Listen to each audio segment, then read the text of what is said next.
ازيكم يا حلوين؟ عاملين ايه؟ يا رب كلكم تكونوا بخير. النهارده يا بنات هنتكلم عن اهم فيديو، هو تخطيط شهر ديسمبر.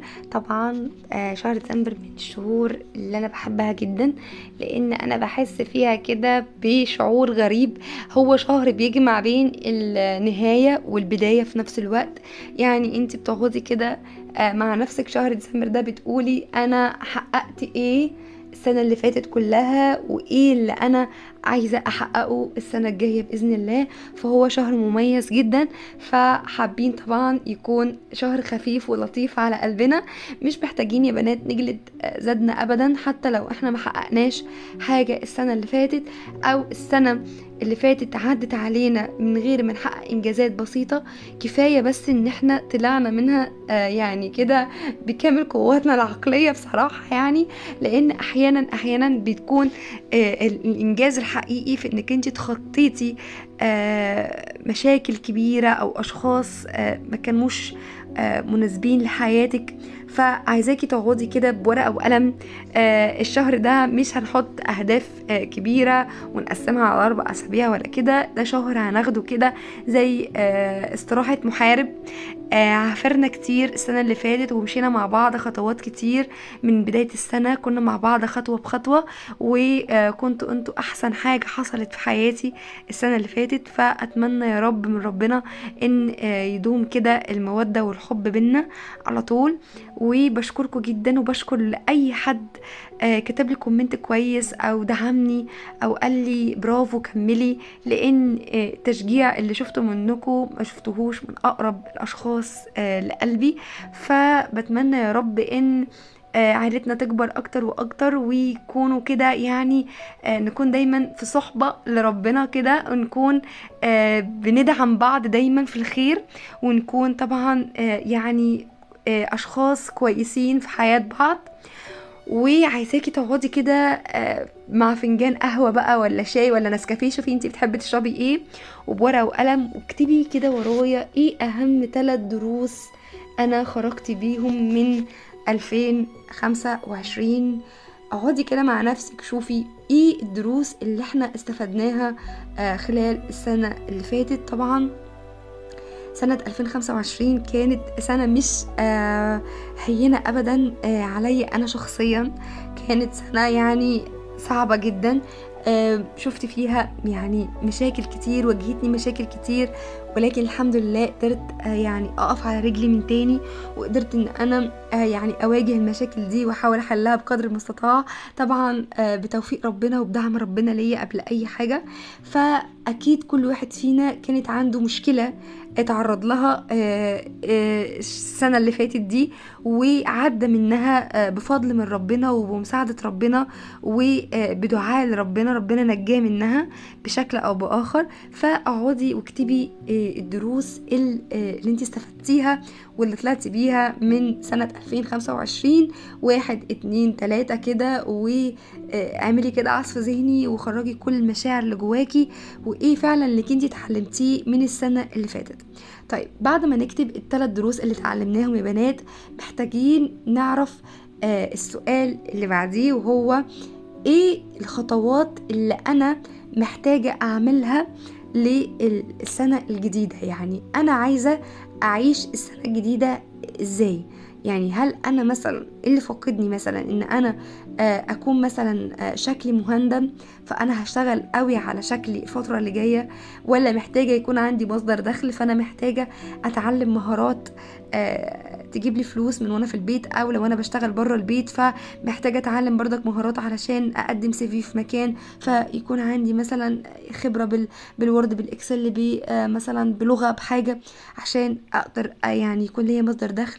ولا انا مثلا محتاجة تكون علاقتي بربنا افضل السنة اللي جاية، ولا انا محتاجة تكون علاقتي باسرتي بولادي افضل السنة الجاية. يعني حاولي كده تشوفي انتي محتاجة تدخلي السنة اللي جاية بأنه شخصية، ورتبيهم كده يعني 3 حاجات، اهم 3 حاجات من الافضل للافضل. يعني مثلا لو انا محتاجه اكون قريبه جدا لربنا واحسن علاقتي بربنا، سواء في شكلي او في لبسي او في صلاتي او في عبادتي، فدي هتبقى اول مثلا شخصيه. الشخصيه التانية مثلا ان انا حابه اكون مهندمه في شكلي وفي لبسي وفي طريقتي وفي لباقتي وفي اسلوبي مع الناس. الخطوه الثالثه مثلا او الشخصيه الثالثه هي ان انا مثلا حابه اكون ناجحه في شغلي، او ان انا مش بشتغل اصلا فانا عايزه ادخل المجال ده، وان انا اكون عندي مصدر رزق خاص بيا سواء من البيت او بره البيت. فابقى انا حطيت مثلا 3 اهداف او 3 شخصيات انا محتاجه اكون عليهم ان شاء الله السنه اللي جايه. في بقى شخصيات كتيرة، شوفي انت حابة تكوني انه شخصية، او ايه اكتر حاجة انت حابة تبدأي بيها ان شاء الله العام الجديد. بعد كده عايزاكي برضك السؤال الثالث، وهو برضك سؤال مهم جدا، هو ايه اهم 3 انجازات انا عملتهم السنة اللي فاتت دي كلها. محدش يقول يا بنات انا ما انجزتش حاجة، لا لا، اقعدي كده دوري، واقعدي كده امسكي كده شهر شهر، اكيد كان كل شهر كان فيه ميزة بتميزه، او في حاجة او في حدث حصل في الشهر ده حسسك ان انتي انجزتي حاجة. مفيش حد ما انجزش يا بنات. انك تخطيتي شخص ده انجاز، انك حاربتي نفسك كل يوم انك تطلعي من علاقة كانت مؤذية ده انجاز، انك انتي جهدتي نفسك وقمتي صليتي، حتى لو رجعتي بطلتي الصلاة تاني بس انتي قمتي صليتي وجهدتي نفسك ده انجاز. انك انتي حققتي انجاز في انك انتي قعدتي فترة ملتزمة بدايت وخسيتي ورجعتي، حتى انتكستي تاني بس انتي خدتي خطوة. مش مهم الانتكاسة، مهم انك انتي في انجاز انتي حققتيه سواء في شهر رمضان او بعد شهر رمضان او ايا يكن التوقيت. كنت قريبة جدا لربنا في شهر رمضان، او ان انتي قعدتي فترة كنت ملتزمة بدايت وخسيتي، حتى لو رجعتي تاني لازم هيكون في انجاز عملتيه.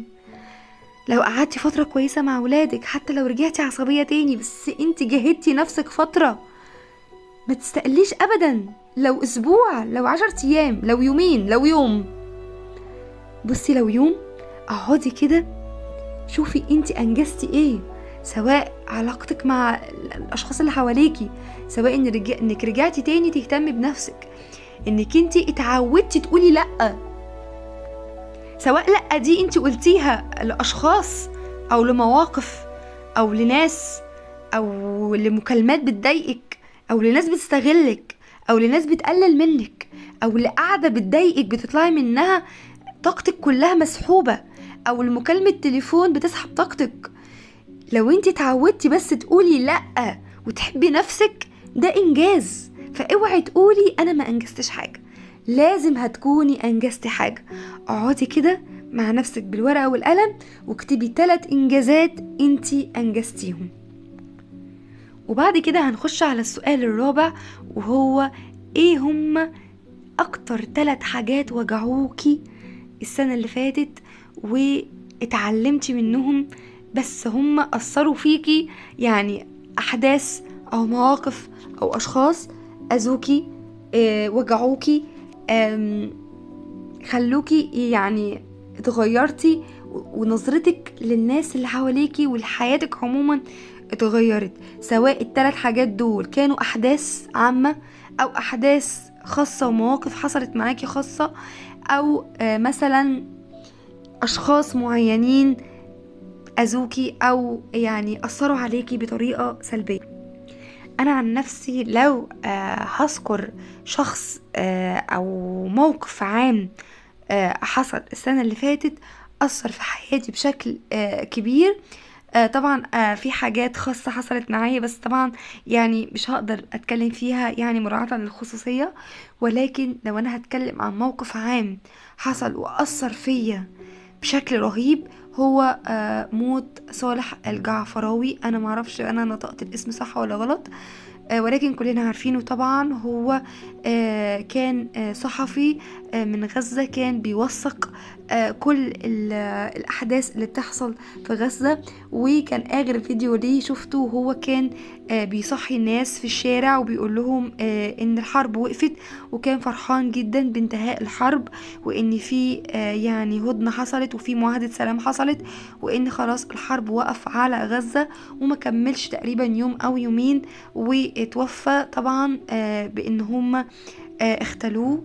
انا ما اعرفش التفاصيل بالظبط، ولكن كان اللي بيتقال ان اللي عملوا فيه كده من المقاومة تقريبا او اشخاص من فلسطين نفسها، يعني مش من الاحتلال، واتضرب ب7 رصاصات وتوفى واستشهد.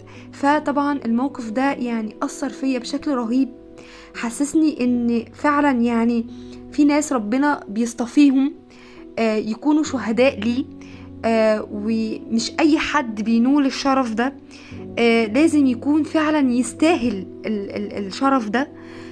فاحيانا كتير ربنا بيجعل اشخاص معينين بيكونوا يعني زي درس لناس كتيرة قوي.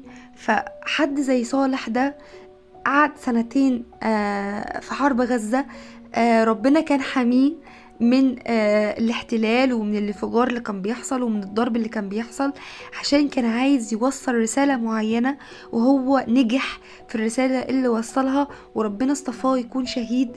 فهو ان شاء الله يكون في اعلى مرتبة من مراتب الجنة، ربنا يرحمه يا رب، هو وكل الشهداء اللي ماتوا في حرب غزة. ولكن يا بنات احيانا كده بتحصل حاجات لما بنشوفها بنقول ان فعلا فعلا ربنا اختار شعب فلسطين، او الناس دي فعلا ناس يعني لا يعني ناس عندهم ايمان وتسليم ورضا بقضاء ربنا غير طبيعي. يعني احنا ممكن بنستاء من حاجات بسيطة قوي، الناس دي عانت معاناة غير طبيعية، وبرغم كده هم ما فقدوش ابدا الامل ولا يأسوا من رحمة ربنا. فده كان اكبر درس انا اتعلمته من سنة 2025، ان مهما ما حصل مع الانسان عمرنا ما هنوصل للمعاناة اللي الناس دي شافوها. فدول يكونوا كده يعني درس كبير لينا، ان احنا لازم نقول الحمد لله على كل نعم ربنا، وان ربنا انعم علينا بنعم كتيرة، ان احنا قاعدين في بيت امن، ان انت مقفول عليكي باب، ان انت بتلاقي قوت يومك، ان انت مفيش حد بيهددك. فده كله نعم من ربنا يعني غير طبيعيه لا تعد. ده ان انت بس قاعده بتسمعي الفيديو دلوقتي وبتشوفيه، دي نعم انك بتسمعي وبتشوفي. فاحنا عندنا نعم المفروض نحمد ربنا عليها كل يوم. في ناس بتبقى قاعده في المستشفى مش عارفه حتى تتعالج، يعني هو تعبان وبيتألم ومش عارف يتعالج. في ناس في غزة ما كانوش بيعرفوا ياكلوا، ما كانوش فعلا بياكلوا، كانوا بياكلوا من الرملة وبياكلوا من التراب. فاحنا في ابتلاءات الناس دي اتعرضت لها غير طبيعية، احنا لو تعرضنا لربعها مش هنقدر نتحمل. فنبص على النعم اللي حوالينا ونخليه درس كبير لينا سنة 2025، ان احنا نمتن لكل النعم اللي حوالينا ونقول الحمد لله مهما كانت الابتلاءات اللي تعرضنا لها، مهما كانت المشاكل اللي في حياتنا، فاحنا في نعم لا تعد ولا تحصى.